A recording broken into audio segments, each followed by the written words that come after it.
Thank you for joining us at Cheating Tales Lab today. Your presence means the world to us. Tell us, which corner of the globe are you watching from? We love knowing our global reach. Now, let's dive into today's story. Chapter 1, The Last Dinner. Devin Mercer stared at the perfectly arranged table settings at his in-laws' sprawling Connecticut home. Crystal glasses caught the chandelier light as his wife, Vanessa, flitted around the dining room, touching shoulders and sharing laughs with her family. Thanksgiving had always been the Harlow family's premier event, a display of wealth, connections, and unspoken hierarchies. At 42, Devin still felt like an outsider among the Harlows despite 7 years of marriage. He had come from nothing, raised by a single mother in rural Ohio, worked through college on scholarships, and built his architectural consulting business from scratch. His accomplishments meant nothing to the Harlows, who measured worth in family names and trust funds. His mother-in-law, Beatrice Harlow, approached with a glass of wine. "Devin, dear, why don't you help Thomas bring in more chairs? We're short too." Thomas, Vanessa's younger brother, shot Devin a smirk. At 33, Thomas had never worked a day in his life, living off his parents' fortune while posing as a venture capitalist. "Sure thing, Beatrice," Devin replied, setting down his drink. In the storage room, Thomas leaned against a wall. "So how's business? Still drawing little buildings?" Devin ignored the jab, grabbing 2 folding chairs. "Architectural consulting isn't drawing buildings, Thomas. But yes, business is good. We just landed the Westlake project. Dad says that project's going to tank. Economic downturn and all." Thomas examined his manicured nails. "Guess you wouldn't know about market predictions." Before Devin could respond, his phone buzzed. A text from his business partner, Liam. "They accepted our bid. We beat Henderson Group. Celebrating tomorrow." A rare smile crossed Devin's face. The Henderson Group was their biggest competitor, run by Preston Henderson, Vanessa's ex-boyfriend, and the man her family had always preferred she marry. When Devin returned to the dining room, the atmosphere shifted. Faces turned toward him with peculiar expressions: pity, amusement, discomfort.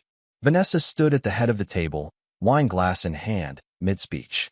"I mean, dating apps have a 99% success rate these days. He's the 1% failure." She laughed, pointing directly at him. The room fell silent as Devin stood frozen, holding the folding chairs.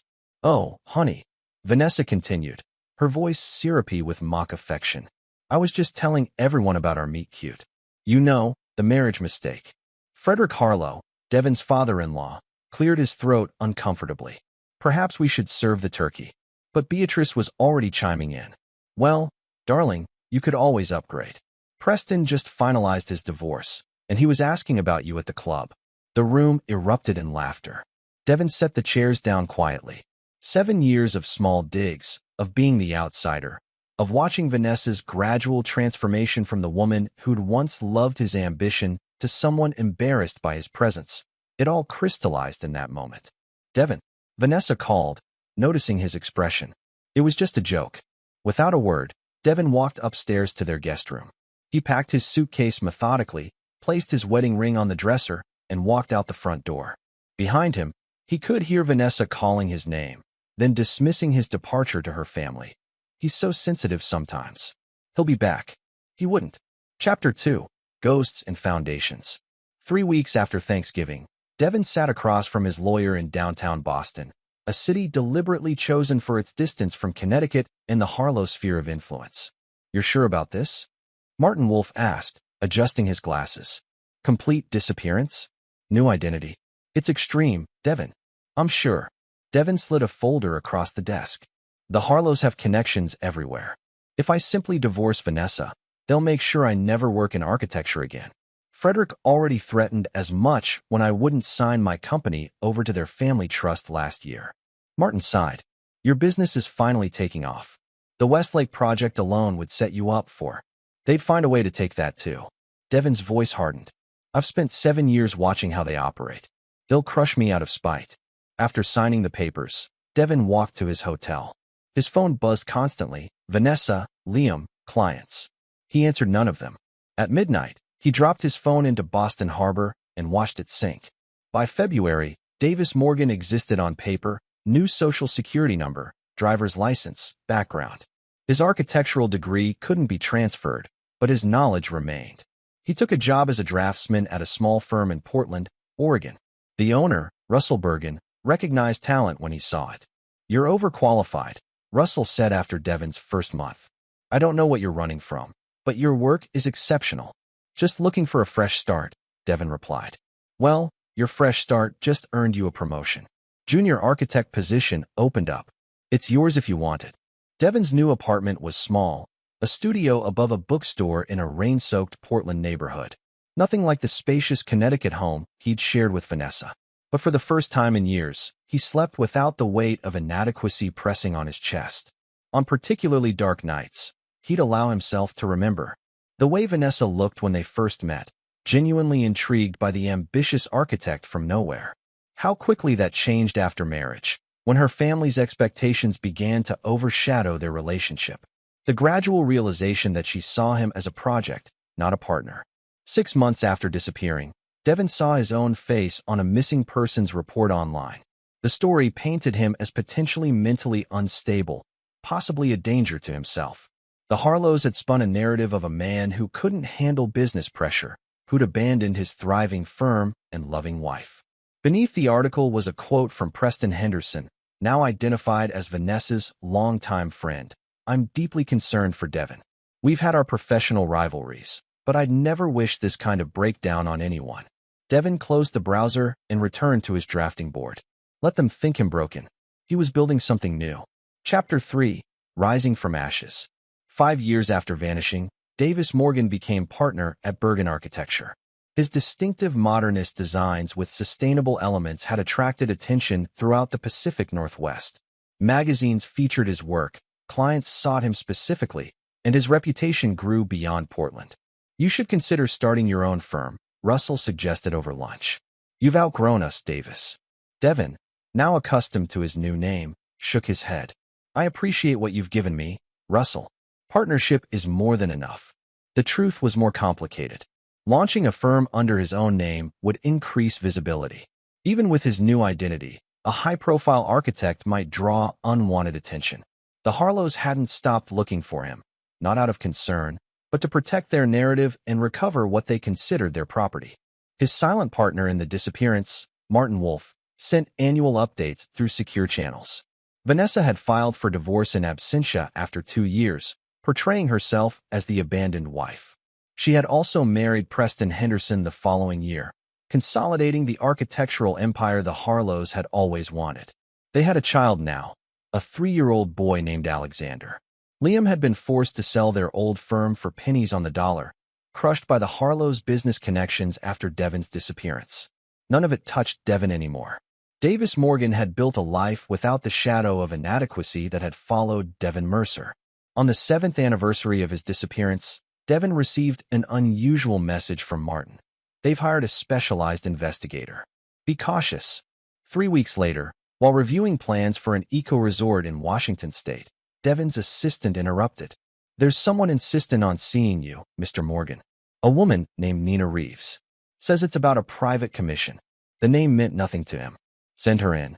The woman who entered wasn't a potential client. Slender, mid-30s, with intelligent eyes that assessed everything. "Mr. Morgan, or should I say Mr. Mercer?" Devin's expression remained neutral. "I think you have me confused with someone else." Nina placed a folder on his desk. 7 years ago, you disappeared after a Thanksgiving dinner. Your wife has been searching for you ever since." "I don't know what you're talking about. I've been in Portland for nearly a decade." Nina smiled. "Your documentation is impressive, but facial recognition software has improved significantly. A design magazine featured you at the Seattle Architectural Showcase last month. The algorithms found you." Devin leaned back. "What do you want?" "I was hired to find you. Now I have." She stood. "They'll be here tomorrow.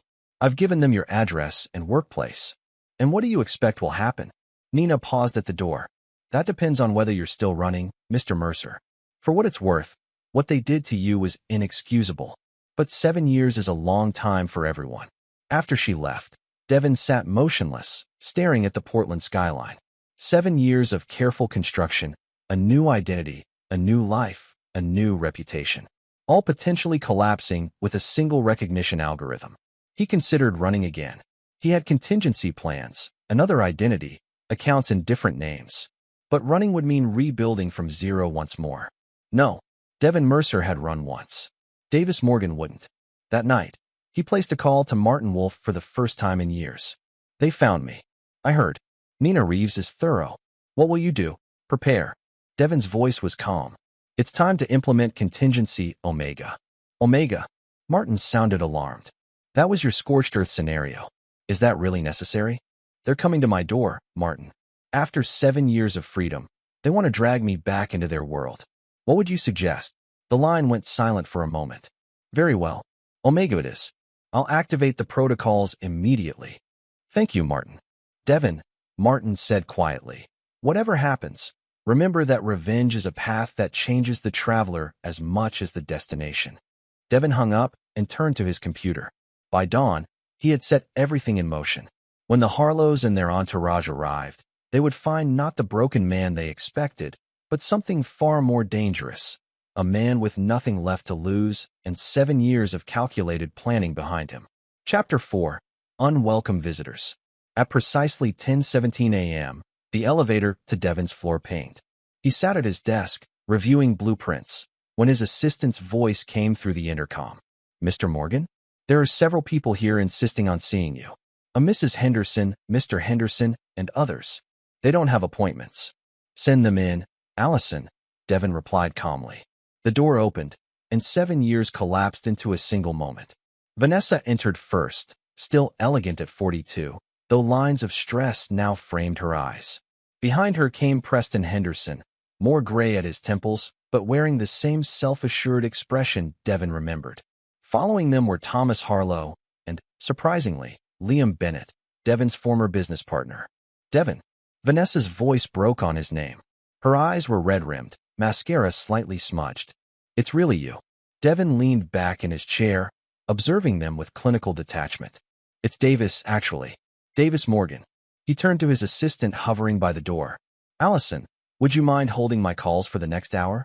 After Allison left, closing the door behind her, silence descended. Preston broke it first. You've done well for yourself, Mercer. Nice little operation here.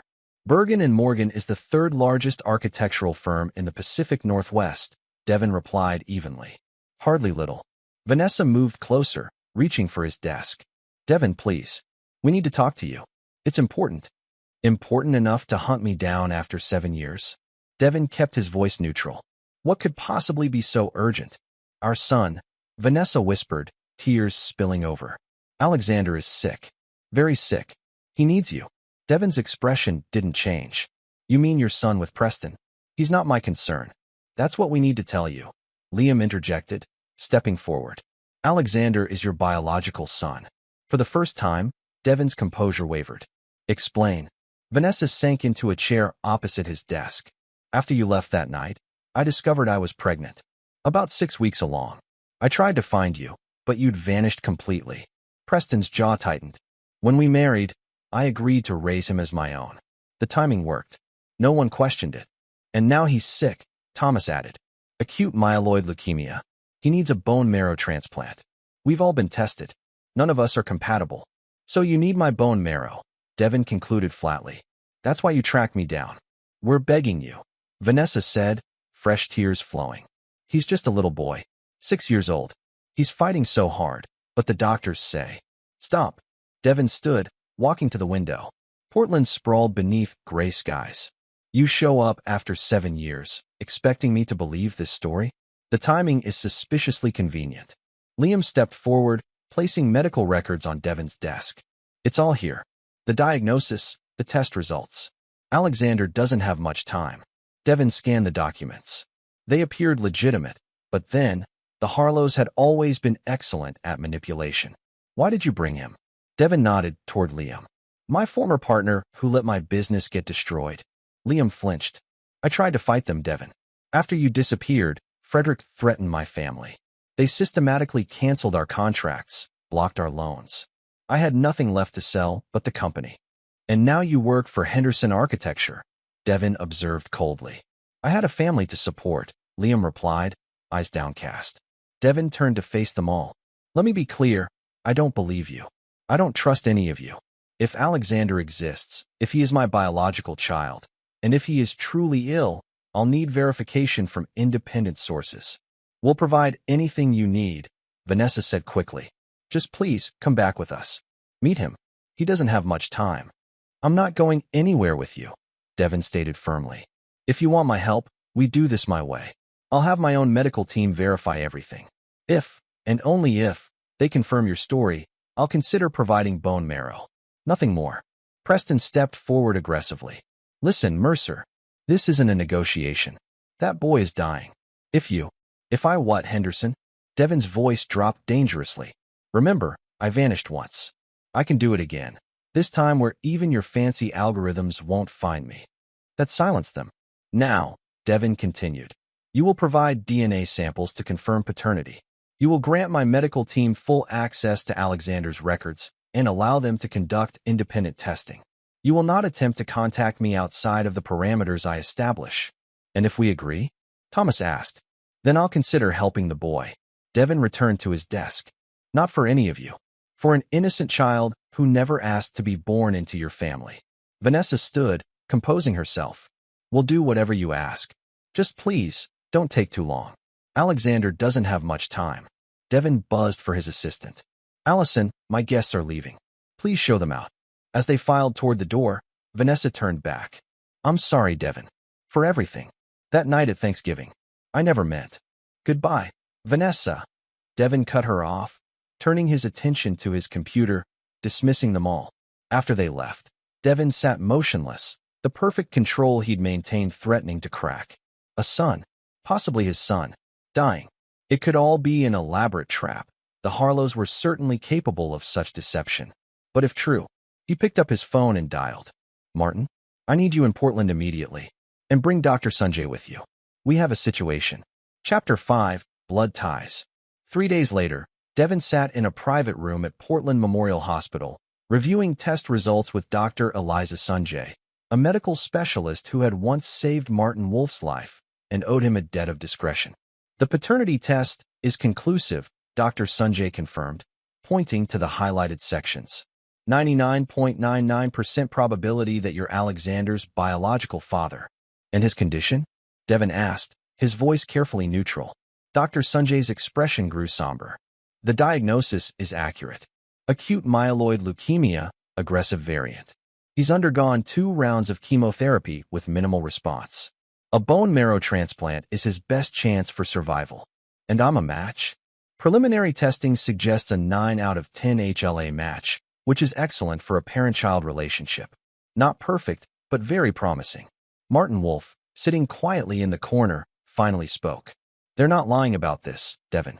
The boy is truly ill, and he truly is your son. Devin stood, pacing the small room.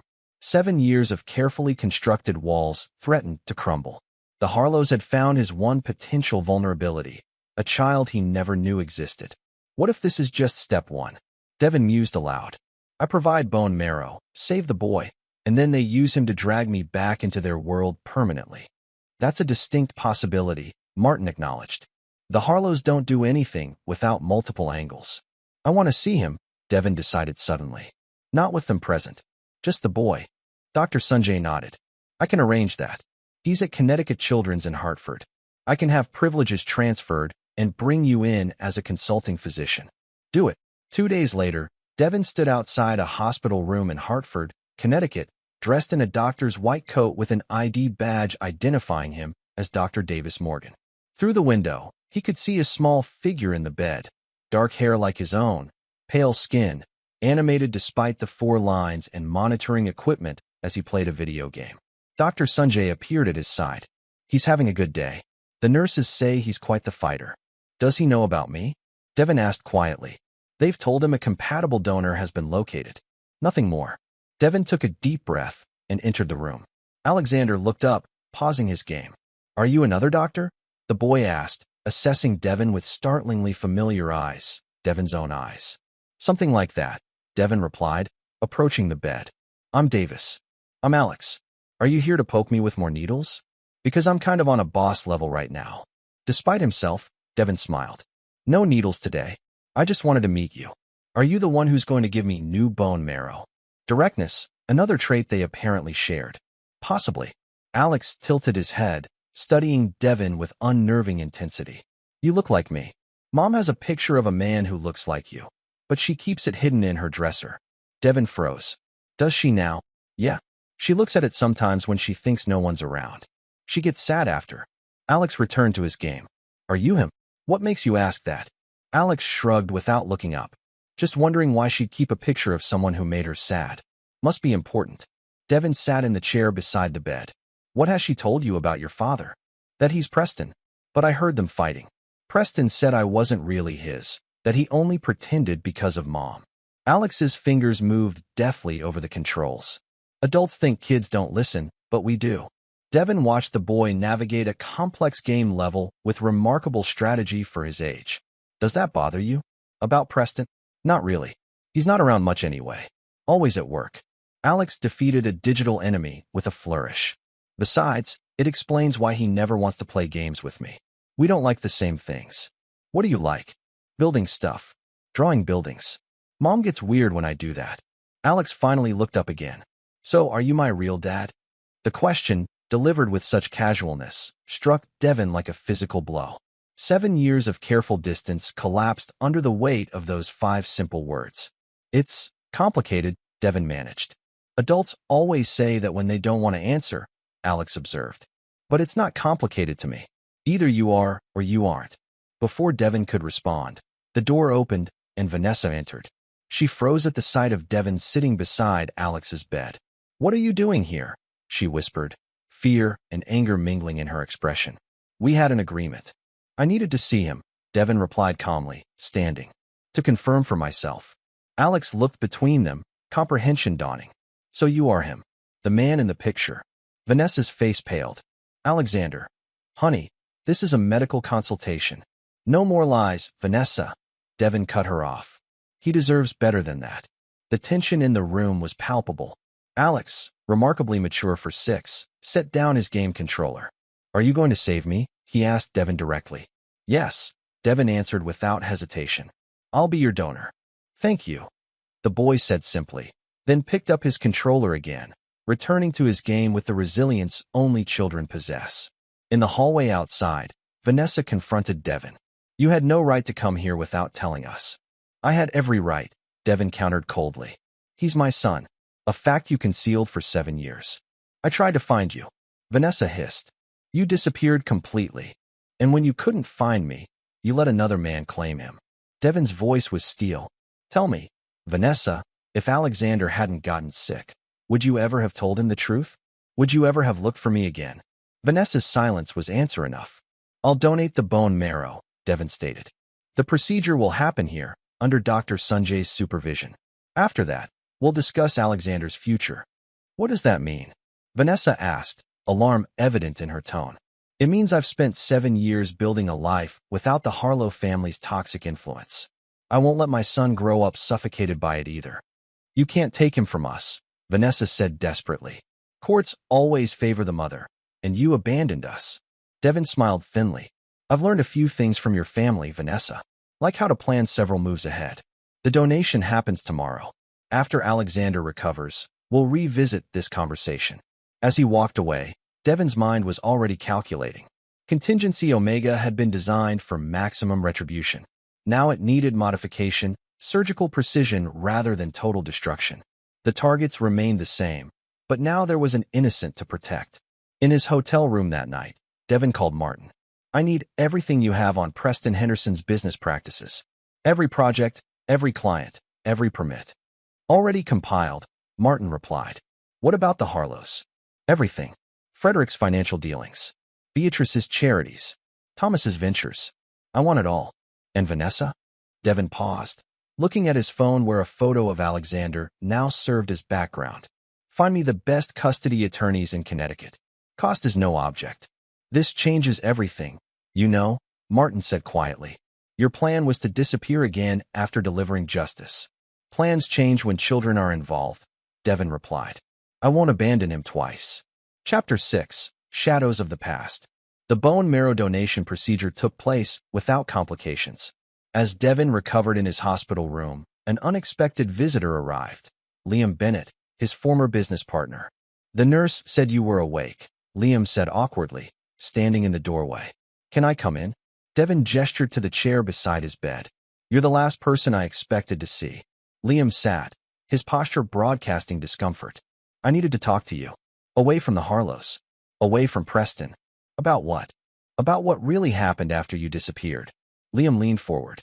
They didn't just destroy our company, Devin. They destroyed me. Made sure I'd never work independently again. So you joined Henderson Architecture, Devin observed coldly. I had no choice. My wife was pregnant with twins. Preston offered me a position with one condition. I had to sign over all our old intellectual property. Our designs, Devin realized. The Westlake project. Liam nodded miserably. Henderson Architecture took credit for everything we developed. The sustainable water systems, the geothermal integration, all of it. That explains why their recent projects looked familiar. Devin studied his former partner. Why are you telling me this now? Because I'm tired of living under their thumb. Liam pulled out a flash drive. This contains internal documents from Henderson Architecture. Financial records, client communications, design thefts, not just from us, but from other firms too. Devin took the drive. What do you expect me to do with this? Whatever you want. I don't care anymore. Liam stood. My kids are 10 now. They deserve a father who can look at himself in the mirror. You realize this could implicate you too. I know. I've made my peace with that.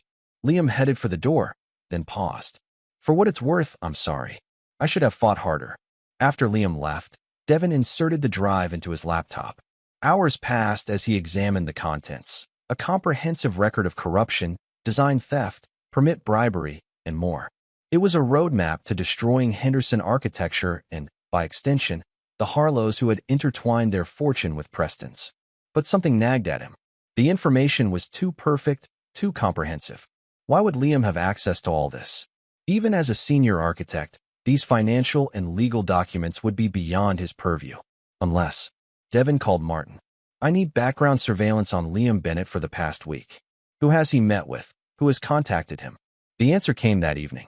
Liam had met with Frederick Harlow twice and Preston Henderson 3 times before delivering the flash drive. It's a trap, Devin murmured to himself. The files were genuine. That much his initial analysis confirmed. But the act of accessing them would leave digital footprints.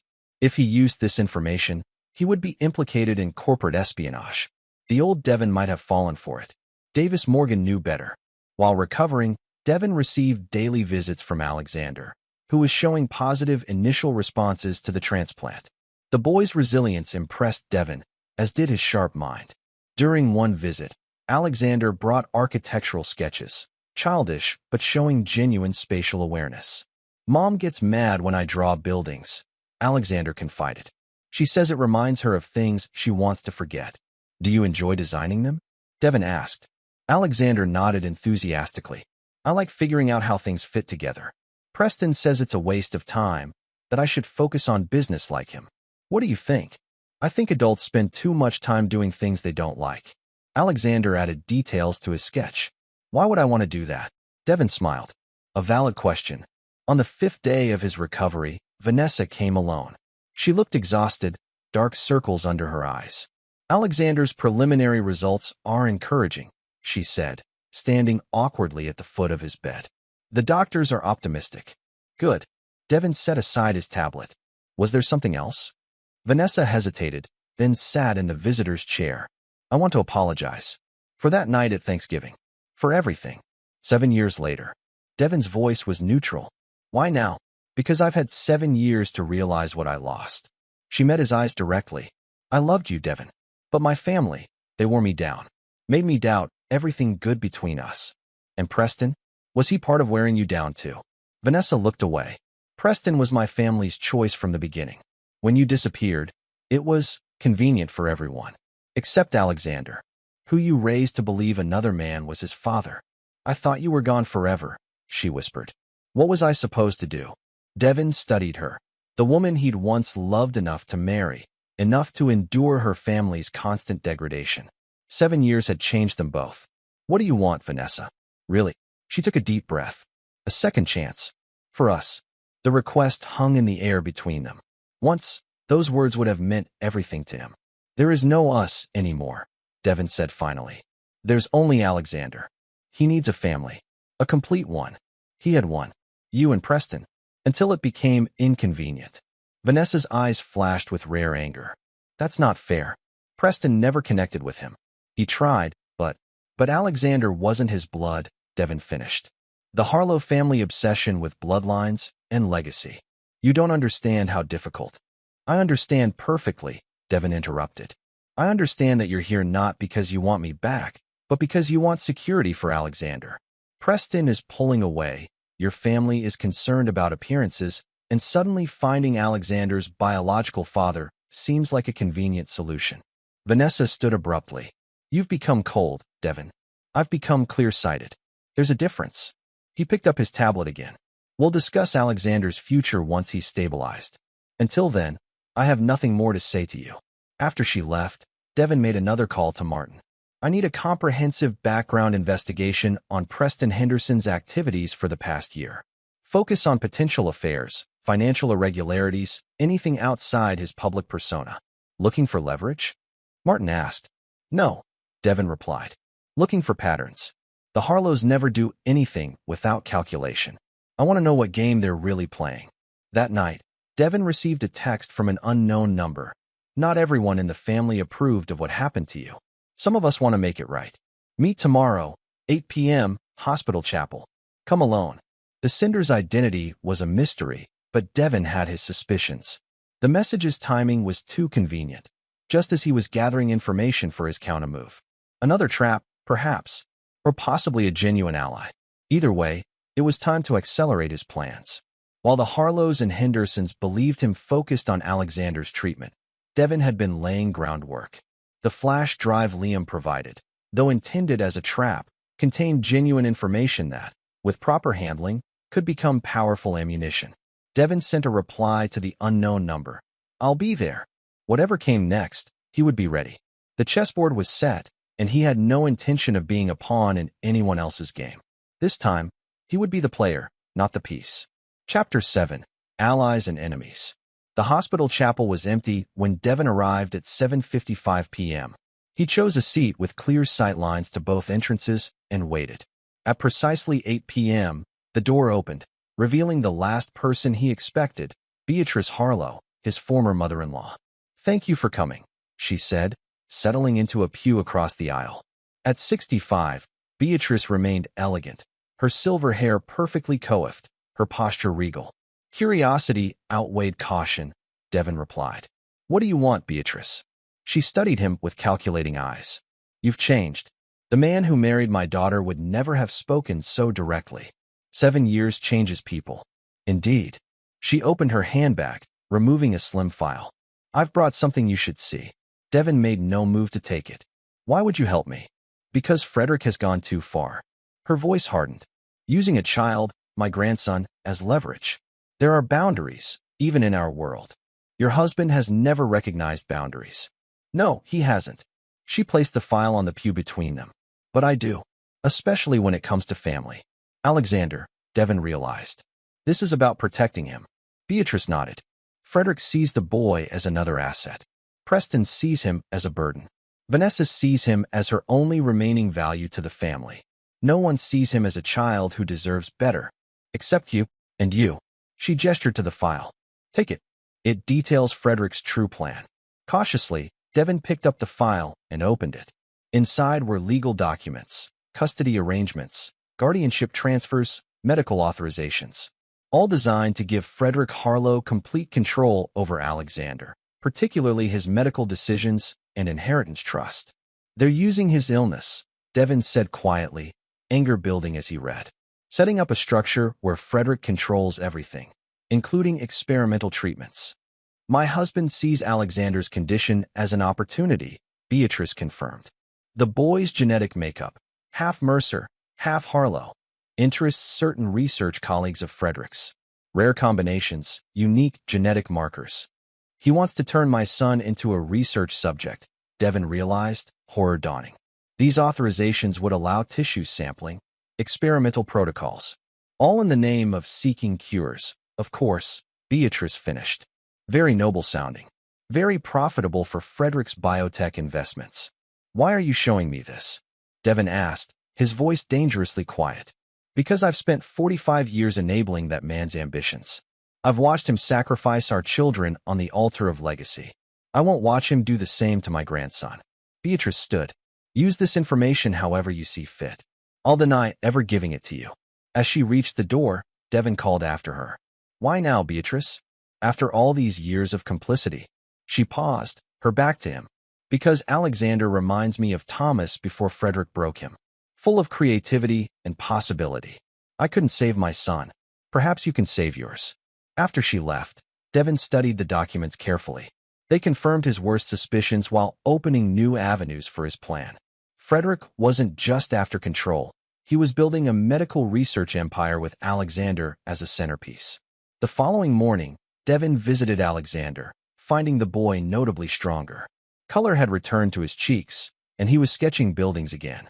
The doctors say your bone marrow is already working, Alexander announced proudly. They used big words, but basically, you fixed me. That's excellent news, Devin replied, sitting beside the bed. How do you feel? Better. Not so tired. Alexander pushed his sketch toward Devin. I designed a house. See, it has solar panels and a garden on the roof. Devin examined the drawing, remarkably sophisticated concepts for a 6-year-old. This is impressive. You've thought about sustainability.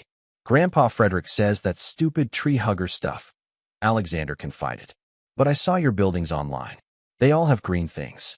Devin raised an eyebrow. You look me up? Duh. I'm 6, not stupid. Alexander grinned. Davis Morgan, partner at Bergen Architecture. You make cool buildings. The revelation that Alexander had researched him sent a wave of pride through Devin. What else did you find out? That you disappeared 7 years ago with a different name. That's when Mom got sad in the pictures.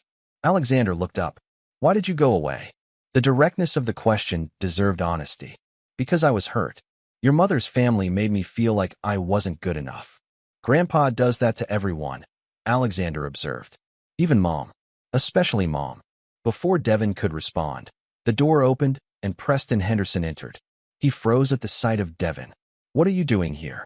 Preston demanded. Visiting my son, Devin replied calmly. Problem. Preston's jaw tightened. Alexander, your grandmother Beatrice is in the hallway. She brought you something. Why don't you go see? Once Alexander had left, Preston closed the door. Let's be clear, Mercer. You provided bone marrow. We're grateful. But that doesn't make you his father. Biology disagrees. Biology isn't everything, Preston snapped. I've raised him for 6 years while you were playing architect in Portland. Because I didn't know he existed, Devin countered. A fact deliberately kept from me. Preston scoffed. Vanessa tried to find you. You disappeared completely. And you stepped in very conveniently. Devin tilted his head. Tell me, was it your idea to marry her immediately after I vanished, or Frederick's? A flash of discomfort crossed Preston's face. That's irrelevant now. Is it? Devin stood. I find nothing about this situation irrelevant. Especially Frederick's plans for Alexander's medical future. Preston paled slightly. What are you talking about? The research protocols. The tissue sampling authorizations. The experimental treatments lined up through Frederick's biotech connections. Those are private family matters, Preston said stiffly. Exactly. Family matters. Devin stepped closer. And I am Alexander's family. His actual family. You wouldn't understand the complexities.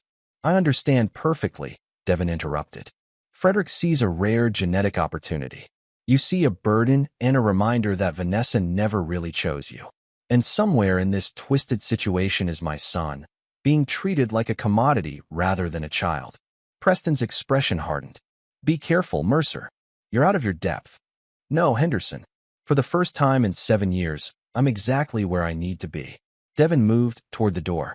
Give Frederick a message from me. The game has changed.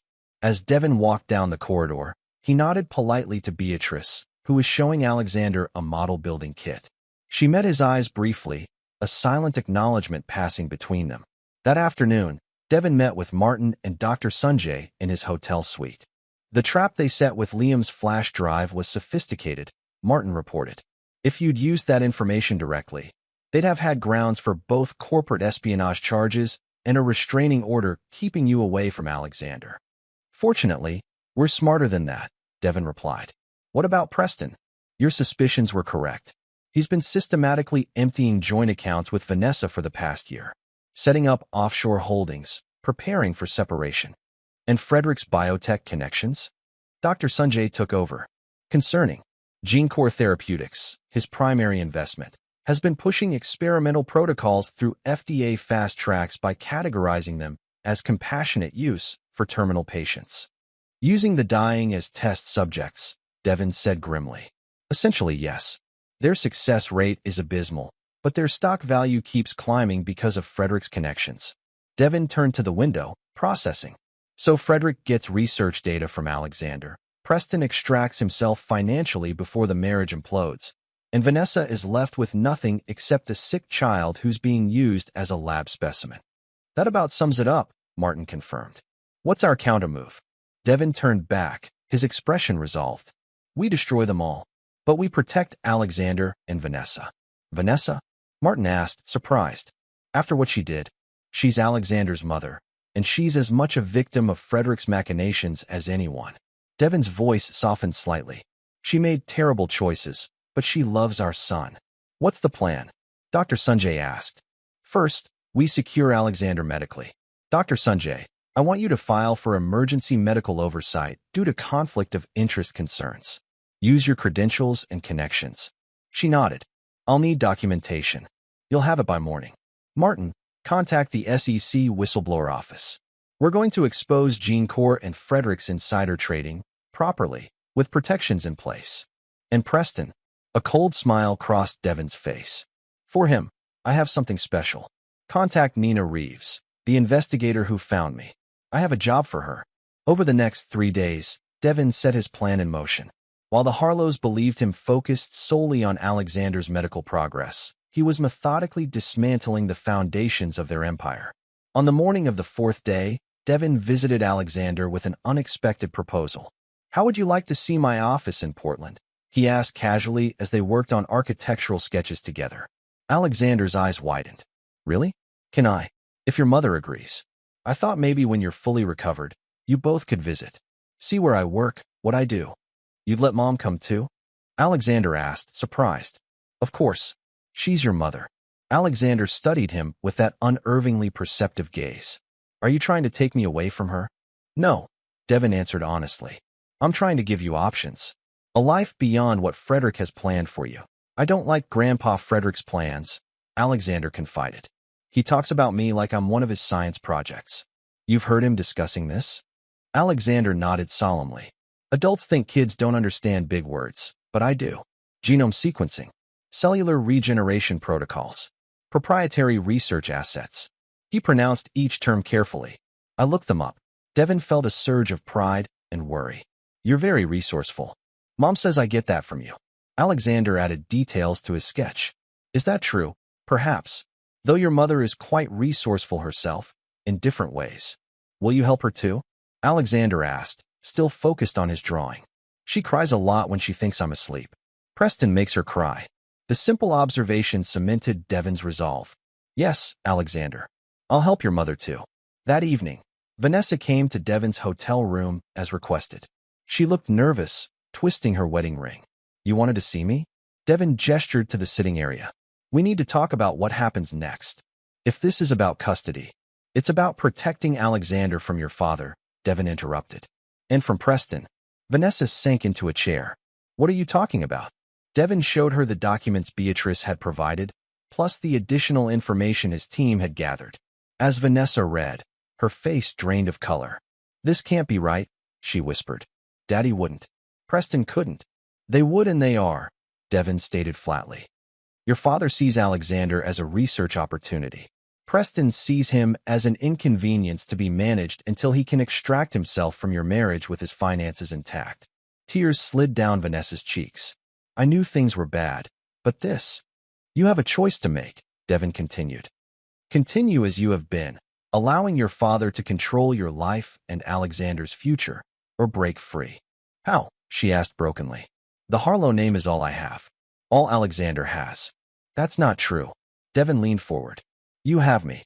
Vanessa looked up, confusion evident. After everything I did to you? This isn't about you and me, Vanessa. It's about Alexander. Devin's voice softened slightly. He loves you. He's worried about you. And he deserves better than being caught between Frederick's ambitions and Preston's resentment. What are you suggesting? A new arrangement. Alexander splits his time between us. You divorce Preston before he can implement his financial extraction plan. My legal team will ensure you receive fair settlement that Frederick can't touch. And what do you get out of this? Vanessa asked, suspicion mingling with hope. My son, Devin answered simply. And the satisfaction of watching Frederick's carefully constructed plans collapse. Vanessa stared at the documents again. If I agree, what happens to my family? To Preston? That depends on them. Devin's expression hardened. But I won't lie to you. Your father and Preston have committed multiple legal and ethical violations. The consequences will be significant. You're going to destroy them, Vanessa realized. I'm going to expose them, Devin corrected. What happens after that is up to the authorities and their shareholders. Vanessa sat silent for a long moment, years of conditioning warring with maternal instinct. Finally, she looked up, something like resolve in her eyes. Alexander comes first, she said quietly. Whatever it takes to protect him. Devin nodded, offering his hand. Partners in this, then? Vanessa hesitated, then took it. Partners. Chapter 8. The Architect's Revenge. 1 week later, Devin stood in the doorway of Alexander's hospital room, watching his son pack his belongings. The bone marrow transplant had been remarkably successful, with Alexander's body accepting the new cells with minimal complications. The doctors had cleared him for discharge, with regular outpatient monitoring. Ready to go home? Devin asked. Alexander looked up. Which home? Mom's or yours? Your mother's for now. But I'll be nearby. I've rented a place in Hartford while we sort everything out. Are you coming to Thanksgiving dinner? Alexander asked innocently. It's next week. The question hit Devin with unexpected force. Thanksgiving, the anniversary of his departure 7 years ago. I don't think that would be a good idea. Why not? You're my dad. Before Devin could respond, Vanessa appeared in the doorway behind him. Actually, Alexander, we're doing something different for Thanksgiving this year. Just the three of us. At a restaurant. Alexander's face brightened. Really? No Grandpa Frederick lectures about stock markets. Not this year, Vanessa confirmed, exchanging a meaningful glance with Devin. The past week had transformed their relationship. Not romance. That bridge had burned completely, but a tentative alliance formed from shared concern for their son.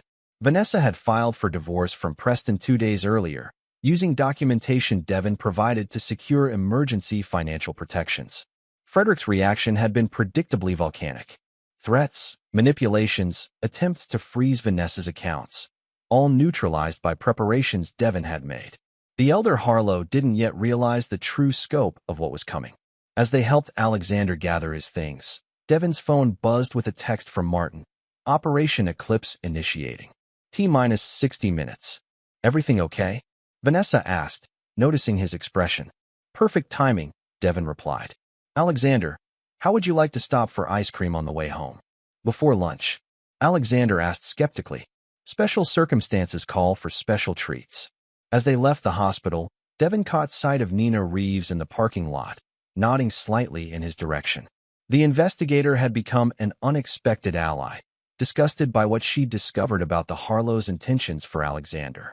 The family-owned ice cream parlor in downtown Hartford was quiet on a Tuesday morning. As Alexander deliberated between flavors, Devin's phone buzzed again. Eclipse activated. Turn on the news. Vanessa, Devin said quietly. You might want to see this. He pulled up a financial news stream on his tablet.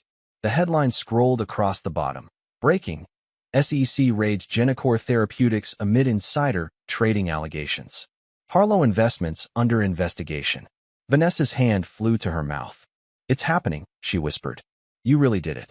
This is just the beginning, Devin replied, equally quiet. Preston is next. Then your father personally. What exactly will happen to them? Financial ruin. Possible criminal charges. Definite civil suits from shareholders and research subjects' families. Devin's voice was detached, clinical. Frederick built his empire on exploitation and corruption. I'm simply bringing it to light. Before Vanessa could respond, Alexander returned with his ice cream selection. As they sat at a corner table, Devin's phone rang. Frederick Harlow. Should I answer? Devin asked Vanessa. She hesitated, then nodded. Put it on speaker. Alexander, Honey, why don't you go look at the toppings bar? Once Alexander was out of earshot, Devin answered. Frederick, what a surprise. You malicious bastard, Frederick snarled. Do you have any idea what you've done? Exposed your illegal medical research protocols? Revealed your insider trading? Or do you mean the evidence I provided to the pension fund that's been financing your lifestyle about your misappropriation of their investments? You won't get away with this, Frederick threatened. I made you once. I can destroy you again. No, Frederick, you can't. Devin's voice remained calm. Because this time, I'm not the desperate architect trying to please his wife's family. I'm the man who outsmarted you at your own game. Vanessa will never choose you over her family, Frederick declared. Blood is thicker than water.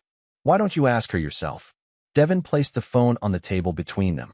Vanessa stared at it for a long moment, years of conditioning and fear visible in her expression. Then she straightened, something hardening in her gaze. It's over, Daddy, she said clearly. What you planned for Alexander. It's unforgivable. Don't be dramatic, Frederick snapped. Everything I've done has been for this family's legacy. For your future. For Alexander's future. No, Vanessa countered, her voice growing stronger. It's been for your ego, your empire, your control. Alexander isn't a research subject. He's a little boy who deserves to be safe from your ambitions. You ungrateful. Goodbye, Frederick, Devin interrupted, ending the call. He looked at Vanessa with new respect. That couldn't have been easy. She took a shaky breath. 7 years too late, but better than never. Alexander returned with a small mountain of sprinkles atop his ice cream. As he chatted happily about his architectural ideas, Devin's phone continued to buzz with updates from Martin. Henderson Architecture stock down 42% and falling. Preston Henderson named in federal investigation of permit fraud. Gene Corps board voting to remove Frederick Harlow as chairman. By evening, the full scope of Devin's revenge had become clear. The carefully constructed Harlow-Henderson empire was collapsing under the weight of exposed corruption. Preston had been arrested on charges of financial fraud. Frederick was barricaded in his office with attorneys as federal agents executed search warrants. Throughout it all, Devin maintained his calm, taking Alexander to Vanessa's apartment as planned, helping him set up his new building set, discussing preliminary plans for visits to Portland. It wasn't until after Alexander had gone to bed that Vanessa confronted him. You've been planning this for 7 years, haven't you? She asked as they sat in her living room. Not exactly this, Devin admitted. Originally, my plan was pure destruction. Complete financial and social ruin for everyone involved in what happened that night. What changed? Alexander. Devin's expression softened slightly. Revenge becomes more complicated when innocent lives are involved. Vanessa studied him. You're different. Harder. Colder. Yes, Devin agreed simply. 7 years of building a life without the constant message that I wasn't good enough changed me. I'm sorry, Vanessa said suddenly. For that night. For what I said. For letting them poison everything between us. Devin regarded her thoughtfully. I believe you are. But it doesn't change anything between us. I know. She looked toward Alexander's bedroom. But it changes things for him. He has a father now. A real one. And a mother who's finally free of Frederick's control, Devin added. That matters too. Vanessa's phone rang. Beatrice. She answered hesitantly, listening for several minutes before responding. I understand, Mother. No, I don't blame you. Yes, he can stay with you until things settle. She hung up, turning to Devin. Thomas is having a breakdown. Preston tried to implicate him in the permit fraud scheme. Will he be okay? Eventually. Mother will protect him.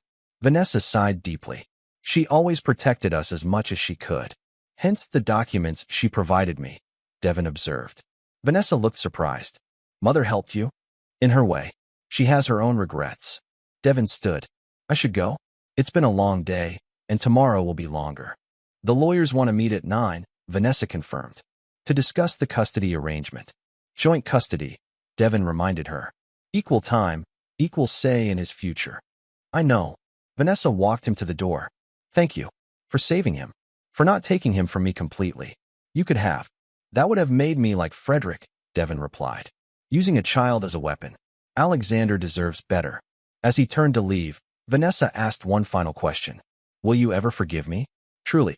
Devin paused, considering. No, he said finally. Some betrayals cut too deep for forgiveness. But for Alexander's sake, we can build something new. Something better than forgiveness. What's that? Respect, Devin answered. And perhaps, eventually, trust. Chapter 9, Foundations. 3 months later, Devin stood on the observation deck of Portland's tallest tower, Alexander beside him, both admiring the city sprawled below. It's huge, Alexander exclaimed, pressing against the glass. Can we see your buildings from here? A few of them. Devin pointed toward the river. That's the Riverside Cultural Center we designed last year. And over there is the Sustainable Housing Development. Alexander studied each building intently. They're even cooler in real life than in the pictures. It was Alexander's first visit to Portland, part of their new custody arrangement. 1 week with Devin every month, plus holidays split between parents. The transition had been smoother than expected, with Alexander adapting to the new reality with remarkable resilience. How do you like staying at my place? Devin asked as they took the elevator down. It's awesome, Alexander enthused. The roof garden is the best part. Can we grow vegetables up there next time I visit? Absolutely. We'll design the layout together. As they walked toward Devin's downtown apartment, he reflected on the changes of the past months. The Harlow Empire had collapsed spectacularly.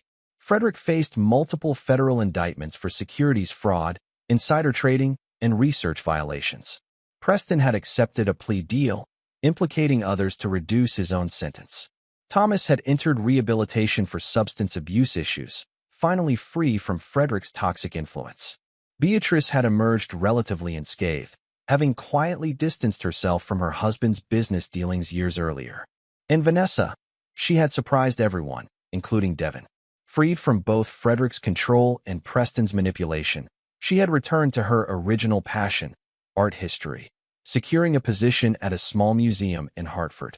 The woman who had once defined herself entirely through her family name was cautiously building an independent identity.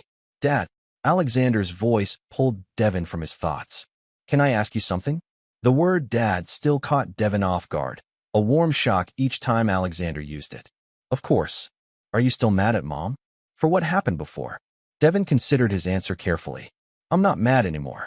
But some things can't be undone or forgotten. Like when Preston broke my robot and said sorry, but never really meant it. Something like that, Devin replied, impressed by his son's perception. But your mother and I are committed to giving you the best of both of us. That's what matters now. Good. Alexander nodded decisively. Because I made something for both of you. That evening, as they prepared dinner in Devin's apartment, Alexander presented his creation, a detailed architectural model crafted from materials Devin kept in his home office. It showed 3 structures connected by bridges, surrounded by gardens. This one's your house, Alexander explained, pointing to a modernist structure. And this one's Mom's. And this smaller one in the middle is mine. See the bridges? So I can go between them easily. The thoughtfulness of the design, the way Alexander had processed his new reality and created something beautiful from it, moved Devin deeply. It's brilliant, he said softly. You have real talent. Mom says I get that from you, Alexander replied proudly. She's keeping all my designs in a special portfolio. Later, after Alexander had gone to bed, Devin called Vanessa as arranged to give their nightly update. He's settling in well, Devin reported. Designed a remarkable architectural model today. The connected houses? Vanessa asked. He's been sketching variations for weeks. You've seen it. He wanted it to be perfect before showing you.